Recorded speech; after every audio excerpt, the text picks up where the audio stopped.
آپ تشریف فرما تھے کوہ صفا پر تو ابو جہل گزرا، آپ کو دیکھ کے گالیاں دینے لگا۔ آپ بیٹھے ہوئے تھے، کچھ آپ چپ بیٹھے رہے، نے پھر اور گالیاں دی، آپ چپ بیٹھے، پھر اس نے اور گالیاں دی، آپ چپ بیٹھے رہے، پھر اس نے ڈنڈا ہاتھ میں تھا آپ کے سر پہ مارا، کمر پہ مارا، اللہ ہمارا کاش آج تو اپنے بھتیجے کا حال دیکھتا۔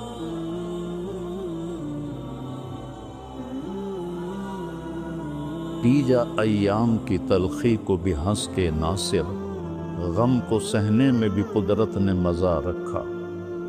اس میں بھی ایک مزہ ہے، جیسے جواب دینے میں مزہ ہے، چپ رہنے اور سہنے اپنے لہو کے گھونٹ پی، زخم پہ زخم کھا کے جی، آہ نہ کر لبوں کو سی، عشق ہے دل لگی نہیں، سینے پہ تیر کھائے جا، آگے قدم بڑھائے جا، یعنی زبان حال سے کہہ دے کہ ہاں ستائے جا۔ وَاصْبِرْ عَلَا کا میں نے ترجمہ کیا، علا یہ علا کا ترجمہ ہے۔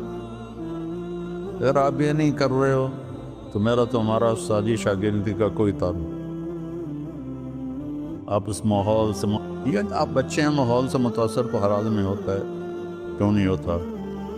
اس لیے بلایا ہے کہ اللہ کرے عندلیب کرے مل کے آہوزاریاں، تو پکار ہائے گل میں پکاروں ہائے دل، مد مقابل کو لگا رہا وَاصْبِرْ عَلَى مَا يَقُولُونَ، ما جو کچھ کہیں، جو کچھ کبھی، دیکھو وَاهْجُرْهُمْ هَجْرًا جَمِيلًا، حجرن جمیلا، حجرن جمیل کا کیا مطلب ہے؟ کہ نہ تعلق توڑنا ہے، نہ جواب دینا ہے، اور نہ منہ موڑنا ہے، تھوڑا فاصلہ رکھو۔ یہ نبی کی دعوت کے آداب بتا رہا، نبی والی دعوت، نبی والی محنت، تم کے قریب جتنا ہوتے جاؤ گے اتنا تھوڑی سی زندگی میں زیادہ کما لو۔ آپ تشریف فرما تھے کوہ صفا پر تو ابو جہل گزرا، آپ کو دیکھ کے گالیاں دینے لگا۔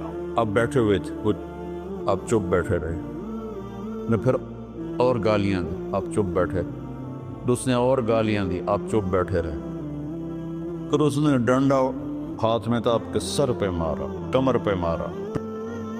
نبی میں اتنی طاقت ہوتی ہے کہ رکانہ جیسے کو اٹھا کے پھینک دیا تھا تو ابو جہل کیا تھا، پھر آپ کو یہاں سے پکڑا اور یوں پتھروں پہ گھسیٹتا ہوا چلا، اور آپ نے اف نہیں کی۔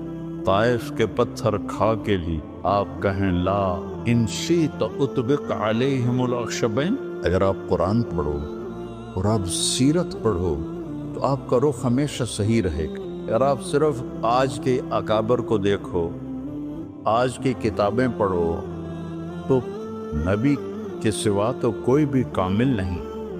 ادب ہے، احترام ہے، اتباع صرف نبی کا ہے۔ اس کے بدلے میں ہوا کیا؟ حضرت حمزہ شکاری تھے رضی اللہ عنہ، شام کو واپس آئے تو ان کی باندی وہاں کھڑی تھی، انہوں نے کہا رے ابا ہمارا، آپ کی بیٹی کا نام تھا ہمارا، بیٹا کوئی نہیں تھا، ابا ہمارا کاش آج تو اپنے بھتیجے کا حال دیکھتا۔ کہنے کے کیا ہوا؟ کہا یہ ابو الحکم نے اسے مار مار مار کے لہو لہان کر دی۔ ان کے ہاتھ میں وہ کمان تھی، کمان بھی لکڑی کی نہیں تھی، لوہے کی تھی، تو وہ سیدھے غصے سے پہنچے حرم میں۔ آگے نادیہ میں بیٹھے ہوئے تھے قریش، کہنے لگے تو نے میرے بھتیجے کو اکیلا سمجھا ہوا ہے، اور زور سے ماری کمان، اس کے سر پر خون نکلنے لگا۔ تو اس کے قبیلے کے لوگ اٹھے پکڑنے کے لیے، کہا چھوڑ لو چھوڑ لو چھوڑ لو، کچھ نہ کہو کچھ نہ کہو، یہی تو محمد چاہتا ہے کہ ہم آپس میں لڑ پڑیں۔ کہنے لگا میں بھی آج محمد کا کلمہ پڑھتا ہوں۔ اب کہنے کہ جب میں گھر گیا تو آج شیطان نے مجھے پکڑا، یہ تو نے کیا کیا، باپ دادا کا دین چھوڑ دیا، چونکہ وہ جوش میں کلمہ پڑھا، اور حمیت میں رشتے کی، تو اب شیطان کا بھتیجے کا کلمہ پڑھ لیا، آبا و اجداد کا کلمہ چھوڑ دیا، کہ ساری رات مجھے نیند نہیں آئی۔ صبح میں گیا، میں کہا یا رسول اللہ میں نے رات کلمہ پڑھا ہے پر میرا دل نہیں ٹک رہا، تو آپ نے ایسا ان کے دل پہ ہاتھ مارا کہ یا اللہ ثبت ہو وسدد، کہتے اسی وقت ایمان میرے اندر اتر گیا۔ اور نماز جو نفلی نماز ہوتی تھی، آج نماز حرم میں ہوگی، ایک طرف عمر ایک طرف حمزہ، بیچ میں صحابہ اور اللہ کے نبی، یہ دونوں دائیں بائیں اور حرم میں آیا، انہوں نے نماز پڑھی، کسی کو چوں کہنے کی بھی ہمت نہیں۔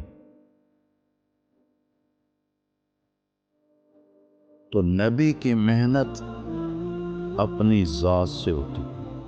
اب یہ آیت بعد میں آئی، جو اقرا کے بعد جو پہلی آئی ہے آیت، وہ ہے یا ایہا المدثر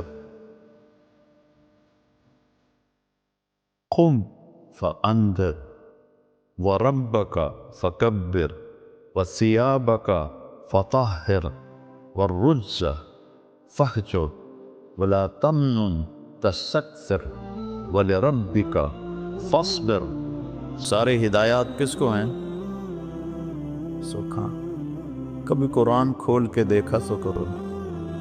مدثر کہتے ہیں چادر میں لپٹا ہوا، مزمل بھی کہتے ہیں چادر میں لپٹا ہوا، تو پھر یہ دو الگ لفظ کیوں ہیں؟ عربی کوئی عجب زبان ہے، 80 نام ہیں تلوار کے عربی میں، 80 نام، ٹیڑھی ہو تو اور نام، سیدھی ہو تو اور نام، ایسا دستہ ہو تو اور نام، ایسا دستہ ہو تو اور نام۔ جو رات کو سویا ہوا ہو چادر میں اس کو مزمل کہتے ہیں، جو دن میں سویا ہوا ہو اسے مدثر کہتے ہیں۔ جب تہجد میں اٹھانا تھا تو یا ایھا المزمل، جب دعوت کے لیے اٹھانا تھا تو یا ایھا المدثر قم فانذر وربک فکبر۔ یہ قرآن کی واحد آیت ہے جو ادھر سے اور ادھر سے ایک طرح ہے۔ وَرَبَّكَ فَكَبِّرْ، اس کو الٹا کر کے پڑھو تو وَرَبَّكَ فَكَبِّرْ بنتا۔ یہ ایک ہی آیت ہے پورے قرآن۔ یہ اللہ نے اس کو کیوں اس طرح کیا ہے وَرَبَّكَ فَكَبِّرْ وَرَبَّكَ فَكَبِّرْ، کہ اٹھتے بیٹھتے آتے جاتے پھرتے چلتے اپنے رب کے بول بول، اپنے رب کے بول بول۔ وَثِيَابَكَ فَطَهِّرْ، اپنے ظاہر کو بھی صاف ستھرا خوبصورت بنا۔